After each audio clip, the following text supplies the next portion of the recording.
Yeye akitumua hiyo pesa, in his brain the wife is in Kenya, kumbe the wife relocated to South Africa with another man na mtu mwingine. So huku ni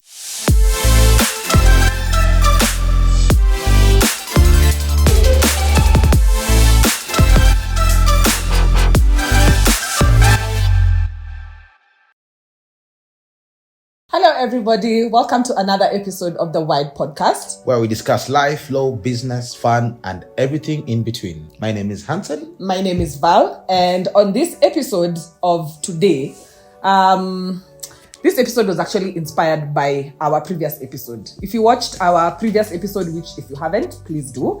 If you watched our previous episode, you had the story of our good friend from London who was working very hard in the diaspora, alafu anafikiria he's making investments at home, and then it ends up happening that that's not the case. So that particular conversation has inspired this particular episode. Our good friends in the diaspora, or if you're planning to go abroad very soon to go, in search of greener pastures so that you can invest at home, this episode is for you. So sit down with a pen and paper. Lakini hapana, ini easy information. You'll be able to catch it. So yeah, we're talking about our good friend, the boy from London. I think that's what you should call them. Yeah, the boy from London. I think that's what we're going to call this episode. The boy from London. Yes. Yeah. He really went through it. So yes. If you haven't watched that episode, basically what happened is there was a story that I read on social media last week of a guy who has been working in London for the last 5 years now. And then he's been sending money home for investment. In his books, he knows he's bought a shamba uko Roiro. He's built. He was like a Kenodia. Yeah, Kenodia. Lazima. Imagine he's bought property. In his books, he's already bought property. He's built. Sasa ndo alikuwa anaendelea sasa kujaza sasa na utushika like a nice SUV. Now because I'm imagining it's Ruiru, so the road probably is not yet like tarmac, maybe just graded. So you need like a gari zito. A car that can sustain the terrain. Yeah. Yes. So that's where he was headed. God, what is that? With handle. Or with the handle, whatever. Yes. Tumelewana. Ninja. Boy from London. Yes. Na wewe ni boy from? In it. In it. Mumfunza the right pronunciation because that's not it. Mimi message sitaki kubucha. Boy from London hapa, my friend. Boy from London. Na wewe ni boy from Shamahoho. Mimi ni Vihiga direct. You hail from the hills of Vihiga. Vihiga direct. You know whether Vihiga ndio iko the smartest lawyers, Tumeanza. Hata hatujafika hata 15 minutes in no umeshaanza. The cutest girls, the smartest lawyers. Why you want to saying about fine guys? Well, Amwezi, you can't be winning everywhere. But sika ibaya pia.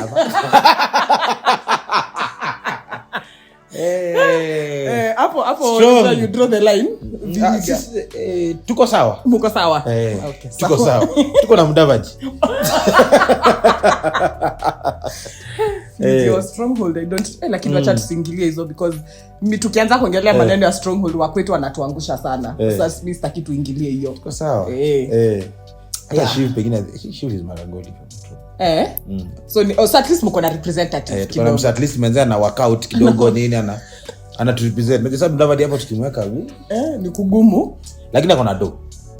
Sasa lakini hapo unajua do bedhe ina solve kila kitu. Ina cover hizo vitu zote tunamaliza kabisa. So boy from London, so na boy wako sasa ilimfanyikia. So now he gets kwa ground. Anafika. That part of the story left out. Me I like detail in a story. That part of the story left out what he was doing in Kenya. Sijui kama alikuwa amekuja kuvisit because he's been away all these years. So I don't know if he'd come to visit ama now he's relocating sasa anarudi anajua sasa ameshamaliza kazi alikuwa anafanya huko.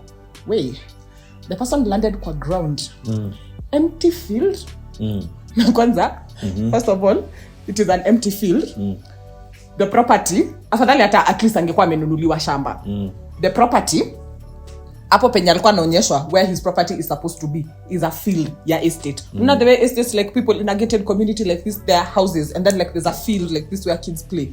Ndio niliambiwa yeye ndio inafaa kukua shamba yake. Hapo ndio inafaa kukua shamba yake. And to make this worse, ni wife yake alikuwa anatumia hizo nini? Alikuwa anatumia hizo mado afanye hizo investment. Sasa lakini yeye akitumia hiyo pesa, in his brain the wife is in Kenya, kumbe the wife relocated to South Africa with another man na mtu mwingine. So huku ni transit. She didn't just go there to have to chop money by herself. Alichomoka na jamaa mwingine. Ule wa abroad ndio ana finance maisha ya east side.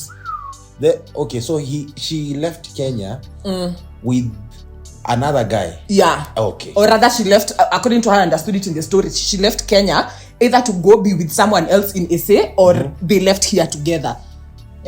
Mwenye aliandika, I need to look for that tweet. Nani do nipatie your story in full? Because me, I like detail. I can't understand like the context.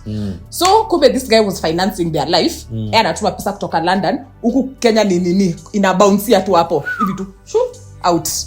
Like that. So he came home and to his surprise, there is nothing that had been done. Hakuna kitu chenye alikuwa amefanya on that property. I really felt for him. I worried about his mental health because that can literally make you can have like a little mental breakdown because I can't hata kama ni mimi, even the thought of it, me na nistua already. I can't imagine what he was feeling. First, that's the first thing that I checked on. And I don't know in your experience if you've had like a lot of stories like this of guys in diaspora. People have gone out there to hustle, to know greener pastures, make money so that they can invest at home. Alafu kwa ground ukifika, the thing is not the same. Have you had like... Yes, I have. Most times with that, I usually don't... The stories that I've had are when people trust family members. Somebody goes abroad and in this case this was it's not verified whether it's a girlfriend or a wife or whatever, the partner. So the ones that I've experienced is somebody coming in and taking in and trusting a brother or a sister. So this is actually really direct family. And understandably so. I mean, who else would do this for you? Sometimes mother and father, but mother is one that I've experienced, not father as such. So, and somebody sending money all the way from Middle East, and you come back and you find these guys who are literally just eating the money. Now they've not left, but there's nothing to show of the money that you've been sending. The other one that I can quickly remember, though this was not family, it was still aligned to such a story like yours, but now in this case this lady did not run. So what happened is that the lady went to Middle East to do the casual jobs that people go to in the Middle East to do. So she's been sending money so that this guy can buy a Kenchik franchise. Continue. She comes back, she finds this guy with a whole familia mpya hapa. So the guy has not left. Watu wanatoanga hapi audacity. So the idea that it was actually in the news, that one. So this lady comes in and says that, I gave you this money. The essence was for you to, the main thing was for you to go and invest in a Kenchik franchise. At the time Kenchik was still there. So Kenchik kila chicken and chips like kitambo. Yes. This guy never did anything. Where? Yes. And again, I have asked it. I will ask and remarried and get another and actually got another wife. Yes, that money. So this lady was also financing this guy. So I think your story is a little bit easier because at least alienda manze. Unaona umuoni hapa kila saa. Akutem tufanye makosa zingine juu ya zingine. Because you see you already made a bad investment. Then you're here, somebody just putting you to certain temptations to do something nasty just to hurt them. So these are problems that guys are facing, and all these problems emanate from this word, trust. Plain and simple. And not the trust you spoke about in the previous episode. But now this is trust, like your dictionary. Your dictionary, yes. Hey, boss, dictionary. Nilikuwa nimesahau when you boy from London. Sorry. Dictionary. Tunasomea secondary hapa. Secondary. Hey! Ukisomea high school wewe? Chungu simeze ulimi. Unasema shule zingine hapa, zingine ile tukisema zetu. But at least our school is on. In fact, to high school us and Starch were the only ones who had a Swahili motto. I'm really tempted to ask her, you went to high school, by the way. Focus. Moving on. Labda walisema waandike na Kiswahili juu mtu mwenye alikuwa na paint hiyo kibao hivi ya juu English. Kwa sababu itakuwa rahisi. Shule ilikuwa Western. So Waluya lazima? If you know, you know. There was only one school in Western that had a Swahili. But we are here now, aren't we? Yeah, bado tuko hapa sisi wote. Kufika nayo tutafika sisi wote. Maisha inakuwa levelize. Yeah. So you were saying the issue here is trust. The issue here is trust. Yeah, who are you trusting to do this for you? Who are you trusting? That's where the problem starts. As a person, as a diasporian, allow me to use that word, as a diasporian, who are you trusting? Or rather, who you trust will determine the kind of investment that you will have, that you're going to have when you come back home. So now that you're here, I think it's important to elaborate what are some of the common investments. As it is right now, you can see property is actually an issue. Yeah. And we intend to tell the diasporans how do you invest in property without running the risk of losing the property or your investment in general. At uko sure that you are actually investing in correct. I think the most common actually the one that I get a lot is a lot of people in diaspora prefer to buy land. Like for them, like that's usually like the top tier. Most times when you ask someone who works in diaspora, like, I'm sending money home. Nataka kununua shamba and I want to build a house, which I can understand. Like that, for the longest time, like in the African community, I think Kenya. In Kenya, like the value of land is really high. Like it is considered stability in life when you have property of your own and that you have built a house. Hapo saa watu wanaangalia story ya kusave on rent and whatnot. And also as an investment, you get some small money kidogo pale Kambulu just 50 by 100 umenunua, like at least you have like few parcels of land here and there. The most common one I know is that one. Very few people, that and businesses and like various kinds of businesses that people are running on your behalf. Those are the most common, and what we'll be touching on more is that we'll be giving you guys ideas about other places you can invest. Not all the time that you can buy land. Yes, it can be like the eventual goal uko mwisho, but what do you do with your money in between hapa as you wait now for kujaza pesa saya you can buy the shamba if you don't want to take a facility. Because you see, investments, the thing about investing is that it's very personal. Like every single person has like a different goal. Every single person has different aspirations. Me, what might be like highly ambitious for you is just like looks achievable, and it's okay if that's what you want to do, and like I'm feeling like the risk of that is too high and I don't want to invest in that, then that's okay. It's very subjective. Like it's on people, like it depends on the people. What I want us to touch on for now is like we go step by step and we talk about, at least let's start with the property, the one that is the most common. Yes. That one that people usually, ideally, they hivyo tu venye umesema, you just send a family member money or you send a family member scouting for you property. And also nowadays there are these real estate companies that specifically tell you like, oh, there's property here and whatnot. Then now you decide, you choose like, okay, sawa, let me do this. What do you think are like the most important things that someone is supposed to look out for when you're looking to invest in property at home, so that you don't become like boy from London? So I'm so excited because this is one of my strengths in practice. Is one of things that areas of expertise. Areas of expertise in practice. We both practice actually the same convincing. Yes. So when you are coming to buy property here in Kenya, and this advice could also go to the guys here, because it's still the same law that is applying. Basically, it's just that the other guys rely on trust more than. At least you see that if you're in Kenya locally, at least you have the advantage of, like, home court advantage. At least you're at home. The first thing that you need to do, and most people are going to hear this from very many people, buy what you see.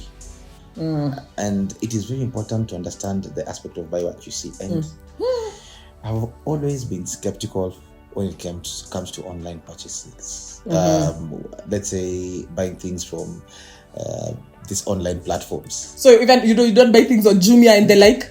I did once. Kikakuramba? I regret it today. That product is in my house. We use it.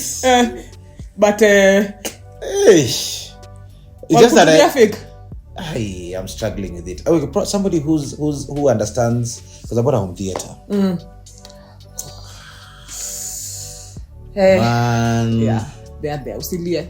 Don't cry. But yeah, so I am a skeptic when it comes to online purchases. Though as a lawyer, you're trained to question before you agree. So we're trained skeptics. That's our job. Yes, is to question. Is to question. Yeah. So the first thing is don't buy what you can see. So in diaspora you cannot see it. So what does that mean? I'd always encourage any diasporan to find a qualified lawyer. Step number one. That's the first thing that you do. Get a qualified lawyer. And nowadays to know somebody is qualified is very easy. Oh yeah. Just go to the LSK portal. What is LSK? Search. LSK is Law Society of Kenya search engine. Yeah. Just write LSK search engine. Write the name of that advocate in full. Yeah. As it appears in not the nickname. If you know him as Brayo. Brayo Wakili. Tena we chini. Yeah. If it's Hansen Omido, just write Hansen Omido. You'll see if they're active, if they have good standing. Yeah. You'll see all this information. If they have a valid practicing license. Valid practicing license. The areas of practice, it will even show the areas of practice. Yeah. And you'll get to know more about this advocate. Yeah. In some instances, by there you'll even find the phone number and maybe even the law firm that they work at. And the address. Yeah. Yes. So now you have approached a qualified advocate. That is if you're in diaspora. Here you should also approach a qualified advocate, but visit the property because you are within. You have the advantage. Yes, advantage of seeing what you're buying. Yeah, because people buy whatever does not. Boy from London bought property that does not exist. He ended up being shown he actually bought a holiday for somebody in South Africa. Yes, wena. Haibo. Kutuma mapiano kwa chali yake. Wanaruka waki. Boy from London. Sorry, but anyway, once you get a qualified lawyer as a diaspora, make sure you have a conversation with this lawyer. Even if it's a video call, get to see this person, put a name to the face. If you have now relatives here, if they can go and verify actually this person has an office in the address that is indicated on the LSK portal, just to make sure that you're dealing with somebody who understands and somebody who actually exists. Yeah. Now, once you get a lawyer, have this lawyer visit this property on your behalf. Let them see and confirm that this property actually exists. Yeah. Now, most times, because most people in diaspora would buy property from developers, or they buy property from people who are selling land. The agents.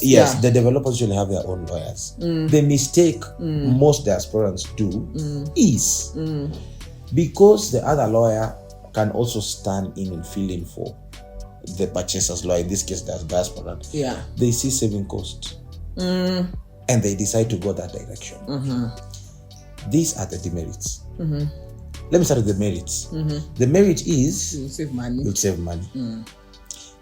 That is the merit. Now the demerits, start counting. One, once there's conflict of interest, this person cannot help you. Yeah. In other words, if there is an issue, this person cannot stand in for you to represent you in court. They can only appear as a witness.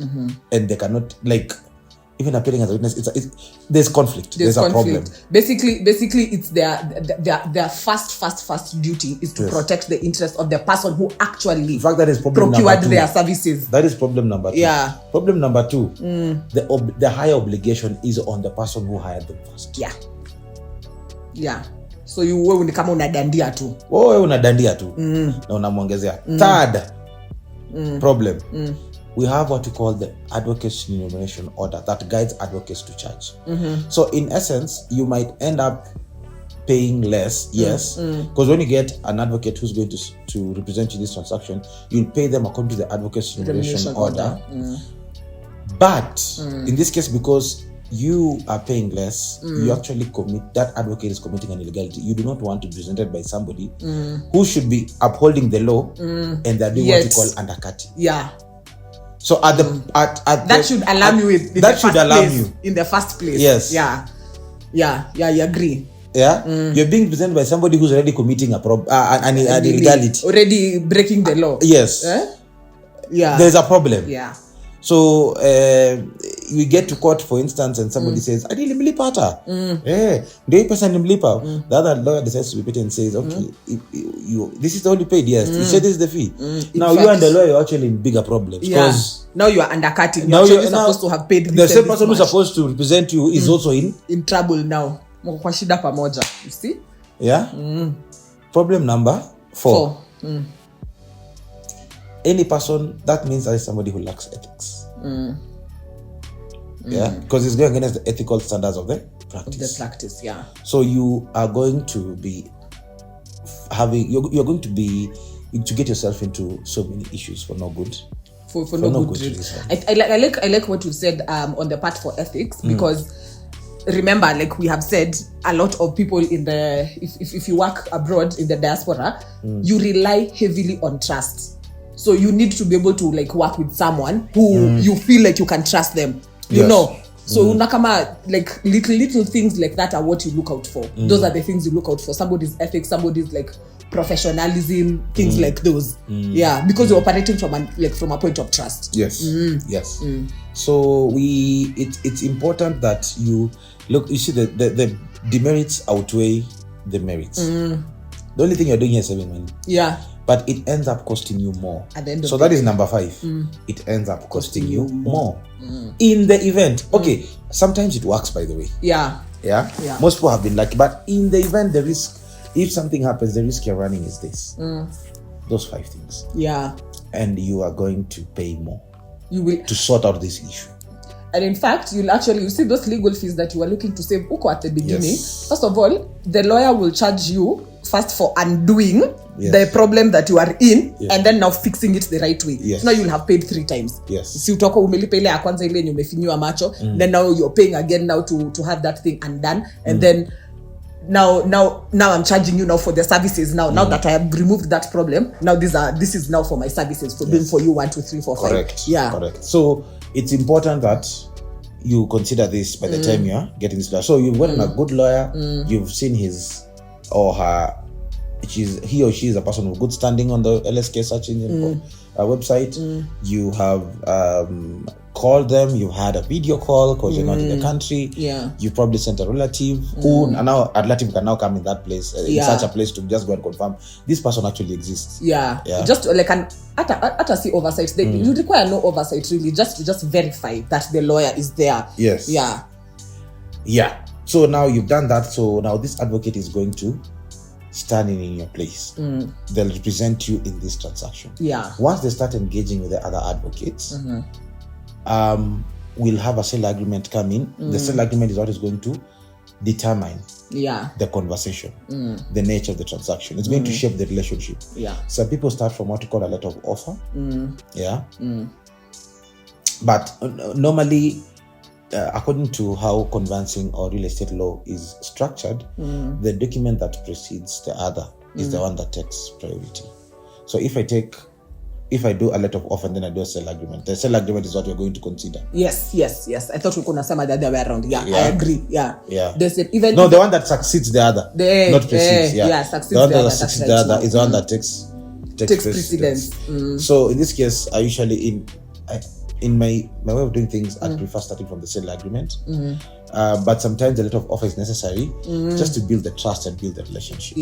But also the letter of offer, I think we also need to clarify that the letter of offer, because in this instance, when we talk about a letter of offer, it means either you're buying from a development, like it is an apartment, or like it's part of like a residential development of some sort. Because there are some instances if someone is buying like naked land, just like bare land, there's never a nini.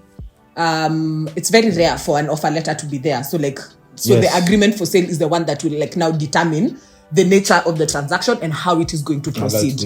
Yeah. And it's most of the letter of offer is when somebody wants to pay a deposit, then proceed to do other things. Yeah. So like do a deposit, then by the time they're negotiating, and then pay the balance of the purchase price later. So sometimes the letter of offer is just a holding agreement. Yeah. Oh yeah. So, and it is important that once you do this sale agreement, because where you lose the money is when you pay. Yeah.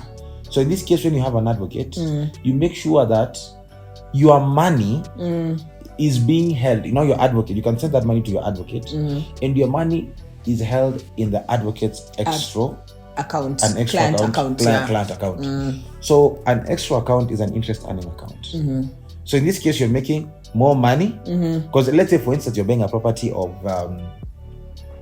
14 million. Yeah.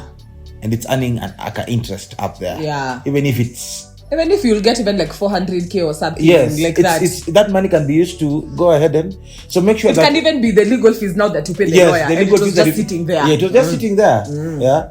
So it is important that you understand that make sure that your agreement reads, this money is going to be held by my like once you are getting the letter of engagement from your lawyer. Because see, the moment you engage a lawyer, more than often you're supposed to be given a letter of engagement. Or a file opening form of something. Every firm have their own way of doing things, but there has to be a writing that establishes that relationship, or even just that invoice. Yeah. So make sure that invoice, that account is an interest-bearing account, so that when that money is paid there and it's waiting to be paid, because you see, you're not going to pay all the money at once. You're supposed to do due diligence. Make sure that your lawyer does due diligence for you, because the general process should start from. It's actually a three-phase project. Three-phase process. We have pre-contract, contract, and post-contract. Yeah. So in the pre-contract stage, now this is just general speaking. This is where you do the due diligence, you do the searches, you confirm that the property is not in a riparian land, so that you don't get to experience whatever happened during the flood areas. I'm sure guys in at the river, if you're a diasporian right now, you are they were a bit, we don't want to mention the name of that development, but people who bought from there were very stressed. Yes.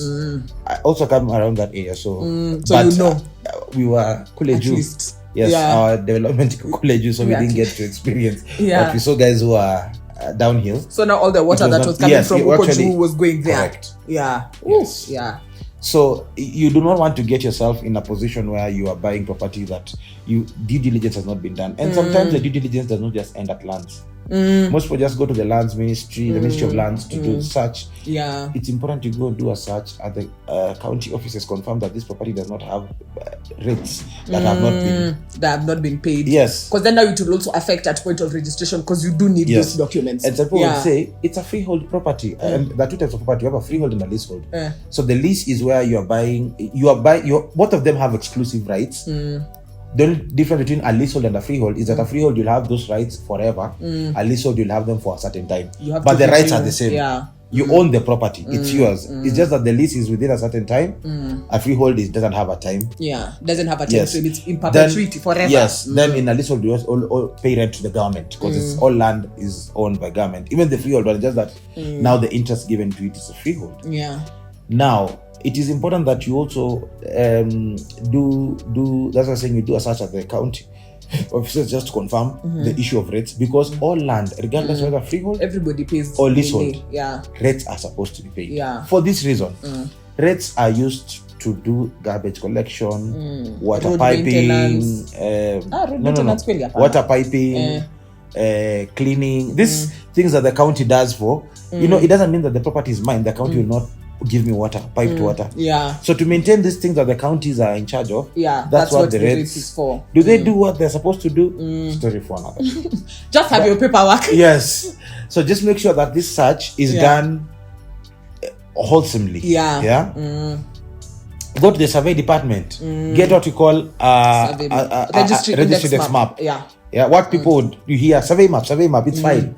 How but the right word is RIM, registry index map. Yeah. Make sure that the demarcations on the title and the map are actually the same. Yeah, especially that. Yeah, especially that. Because you'll realize sometimes the property is not mapped, and we have so many scenarios like that. Yeah, the property is not mapped. Yeah.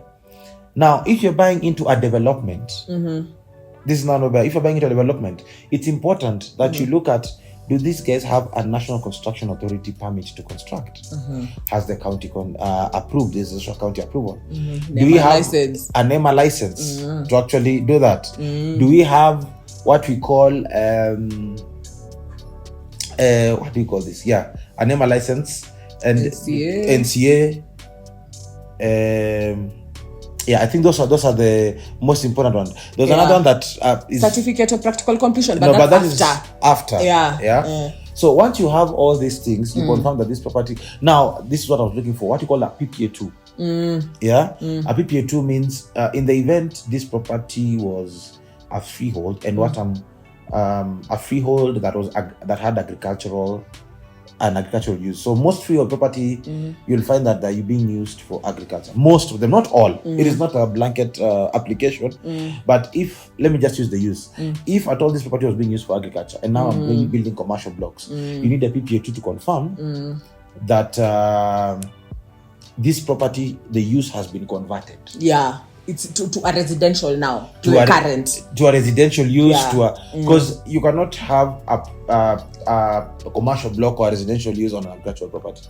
So this is some of the things that your lawyer is supposed to tell you to find out. Yeah. So now once you have all these things and your due diligence is well done and you are fine and you've aligned all the paperwork, once you're signing the sale agreement, remember this is a process that takes some time. And guys, this is not something that happens within a day.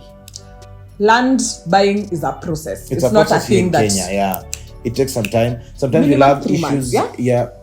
Let's work with that. If at all, we are looking at maybe a development that is almost complete. But if it's a development that is not complete, if it's off plan, it will take as long as the development is being constructed. Yeah. If it is just land, then we are going to look if it's outside Nairobi, especially because within Nairobi, sometimes it takes some time to transfer these properties. Yeah. It could take up to that 3 months. And you see, most times it could take shorter, but when it takes shorter, just know sometimes there is what we call facilitation, which is something. I'm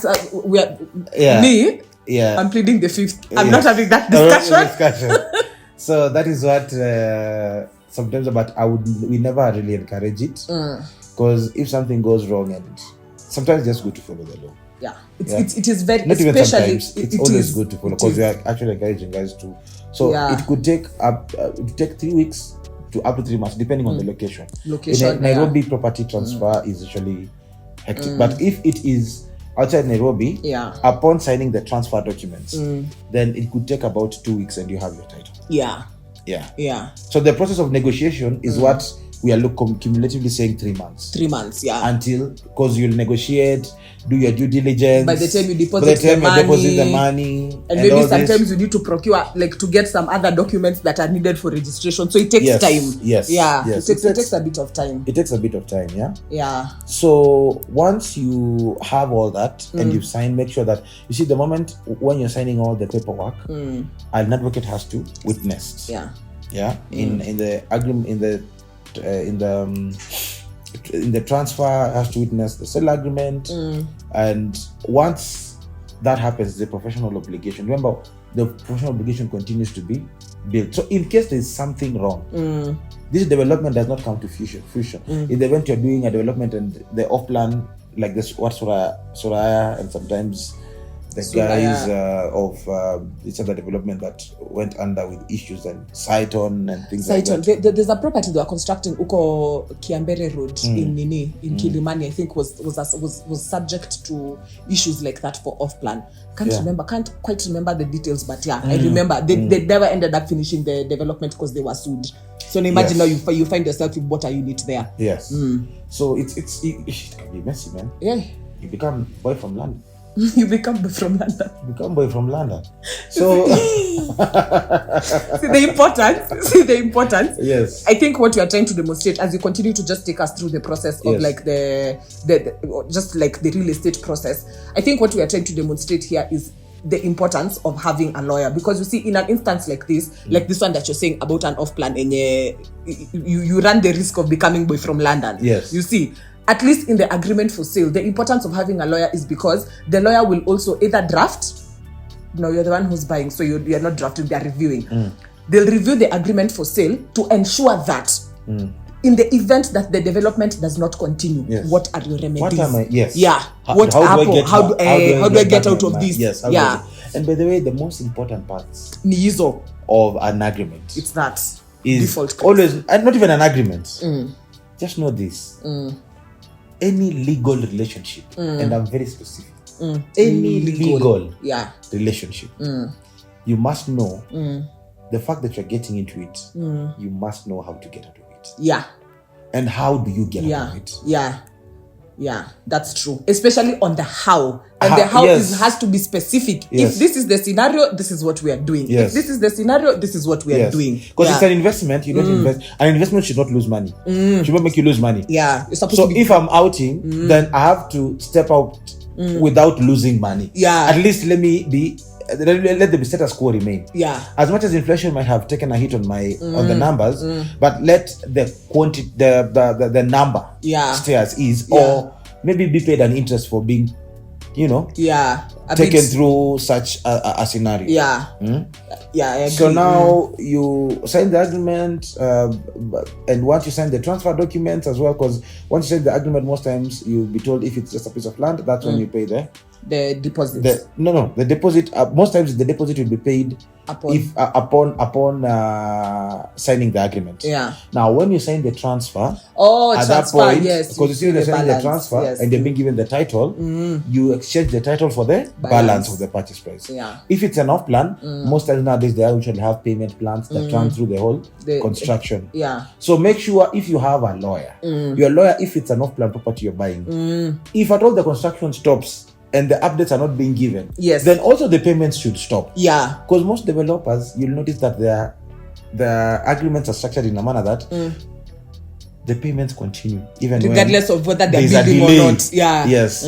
So and most times you realize that in a development there is no completion. Smart lawyers would say unestimated. The moment you see the word estimated, it means they are not sure when they'll complete. And you see, that can be, and that's actually quite ambiguous because it is estimated. There's no way I could have known. Yes. Yeah. So once you see such things, those are things that the things that your lawyer is supposed to pick. Yeah. And know how much time would they need if the estimated date is not reached. It's not reached. So how much time? Those are some of the small things that people miss, especially when they're buying from developers. Yeah. And again, you're going to go to a developer and you're going to pay their lawyer, which is good. You're going to save money. But they always remember, the obligation of the developer's lawyer is always the developer first. Yeah. And if there is a conflict, they choose.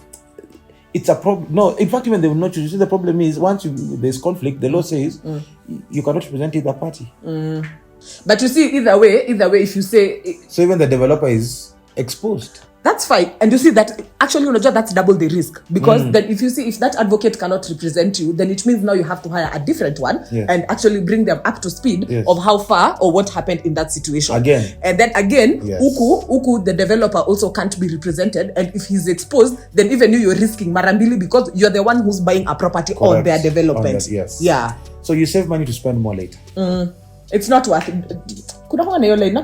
Cheap is expensive. Cheap is expensive. So now once once you get your title, okay, we will not go into the nitty-gritties of that so that you can discuss that thing as well. So once you pay the balance of the purchase price if it's land, or once the development is completed, it's a development, and you've paid all the necessary payments that are needed. Now for land, the completion documents, now the title, the transfer will be taken by your advocate to the land registry, and the transfer is going to be registered. Now, remember we said in the beginning that your advocate can hold money on your behalf in an extra account. Yeah. Picture this. Sometimes you must not pay the balance of the purchase price at the point of signing the transfer. You can pay it at the point of registration of the title. So if it's taking 3 months, it means your money has been gaining interest for 3 months. So if you pay it at the tail end, the moment you get the title, then you've made money on top of the money that you're supposed to pay as a purchase price. Yeah. So that's another way of investing. You get more money. Yeah. Yeah. your if expenses, so it will be like money for your expenses for the actual investment. Correct. If it's a development right now, we have the Sectional Properties Act. Guys, I need you to be aware. In Nairobi, it's very active. Outside Nairobi, we still have people being issued subleases. But if you're in Nairobi, make sure the title that you're being given under development is a sectional title. Yes. So we have different types of titles. So just you might forget everything, but remember if you're investing within Nairobi, at least for now, because the sectional regime does not legally, it should not only apply in Nairobi because it's a Kenyan law. Yeah, but just that the infrastructure in Nairobi is ready. Yeah, the rollout is in phases. So right now, Nairobi is what is. It's what is. Yes. It was the first implementation phase. It was a pilot. I'm not even sure if Mombasa. Even Mombasa, they give sectional. I don't think so. No. Nairobi mostly. Nairobi for sure. Then also another thing that I think it's important that we clarify also is there is this narrative or there's this notion that you have, if you're buying an apartment, you don't get a title. So there's that sublease. Yes. For as long as the apartment is in Nairobi, there's no such thing. Yes. I know, of course, these developments in the law and everything, we are the ones who probably would keep up with them because, for application in practice and whatnot. So if you do choose to get an apartment here in Nairobi, just know you have to get something called a sectional title. Yes. Your document kubwa even unapatiwa sijui sublease. Like it looks like it's just a big document, a really big document, minimum 15 pages that you're given and then you're told at now this is your title. If it is in Nairobi, unagongwa. Yes. But if you have already, by the time the law was passing and you already had a sublease, it does not negate its. No, it does not. Yes. Me, I'm saying for the people who are purchasing now. Yeah. Yes. Yeah. Kama ulipatiwa kitambo, don't panic. I'm sorry about that. Yes. I'm sorry about that. Yes. Ulipatiwa kitambo, but the moment you transact, the law says, the moment you transact with it, it's automatically there's a law called the Land Law Registration Units Order. Ideally, it's supposed to convert automatically. Yeah. But you see, in a development, since the subleases are subject to the mother title, which is where the development sits, then as a development, if this finds you when you bought before, as a development is supposed to sit together, convert the mother title, and as a result, convert the unit titles into sectional titles so that you can be able to transact. Yeah. Okay. Yeah. I think for now, I hope by the time you are getting this far into the episode, you have some information and you understand the importance of having a lawyer. A lot of people like to say ati sisi ni wezi. Lawyers tell me every time if I had $1,000 for every time I had that. Ara mimi ningekuwa na penthouse pale International House ile yenye ilikuwa ya Chris Kirubi because I hear it a lot.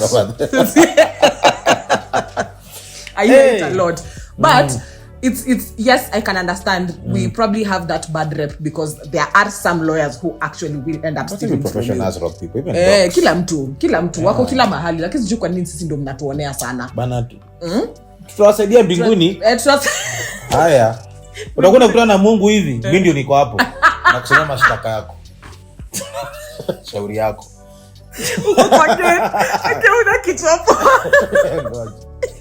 Yeah, so we are good people, but anyway, we have that bad rep, but it is really, really important, especially when you're investing, especially if you live in diaspora, because as the lawyer, I have professional responsibility to carry out that transaction to the end. And then also at the end of the day, it is also in my best interest as the lawyer, because even me, like, that's being able to offer my services, meaning I'm working, you know? So like it's a win-win for everyone. So if you've gotten to this point of the episode and you're wondering like, nasami kasi na pesa ya shamba, like, or if I don't want to buy property, what other options of investment do I have?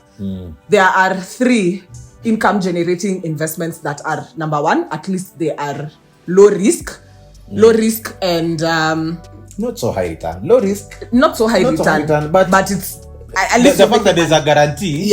Because life is high risk, high return. Yes. So even buying, me in fact I even feel like buying land is even a bigger gamble than investing in this low risk, because you can imagine if you bought property like that and then you need quick cash, but you need to realize that property, you know, that stress of you have to find somebody to buy it, you have to negotiate the price, blah blah blah. The money is not that accessible. So it is good, like, even as you invest, it's good to diversify. Yes. But if your land, that's not something you're interested in at all, you want to invest in other things, there's something called a money market fund. That's the first one. Yes. The money market fund is basically an interest earning account that you open with different money market companies that they invest that money on your behalf. Yes. And then they give you and then you earn interest. Usually, depending on the companies, the rates usually change every year, usually around 11 to the best I've ever had here, MMF is 16%. I've never had anything more than that. Yes. About 16, 17. Yeah, once in a while, there was one that I was in that went to around 18, and it's very reputable. It's just that. Anyway, yes. Yeah. So, yeah, but anything above 17. Let's just say 17. Yeah, 17 is a safer. Anything above that, it's a bit of a high risk. That's a not even and it's an MMF. Yeah, that's a lie. Sindio? That's yeah. My thinking would be unagongwa. That's a pyramid scheme or something. Yeah, pyramid scheme. Yes. You also don't want to risk your money. Or so Ponzi. Because I was told a pyramid scheme. Yeah, it's like a Ponzi scheme. Because Ponzi scheme ni kama ya. I almost said the name of that ni kama ya. Wakumbuka?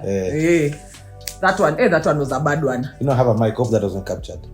If it is captured, Akigai, Mr. Production, please, you'll have to edit that. When you hear just know. Yeah, just know, please. Yeah. I don't want to. When people get sued nowadays, not evil. I don't want to be sued. Anyway, MMFs are so many here in Kenya. There are so many. Even at the top of my mind right now, I can think of 3. There's CIC. There's Sanlam. There's Britam. Yes. Britam. Nabo. There's and Nabo Capital. My all time. Even you knew with Nabo. Yeah. High five. Great minds. Yeah. Even me, my all-time favorite is Nabo. Nabo has so many, it has so many products that you can use. So maybe if you'd be interested in that, you can leave our information and you can reach out to us. Yeah, or even them directly. Or even there'd be better place to guide you. To guide you and tell them we sent you. Yeah.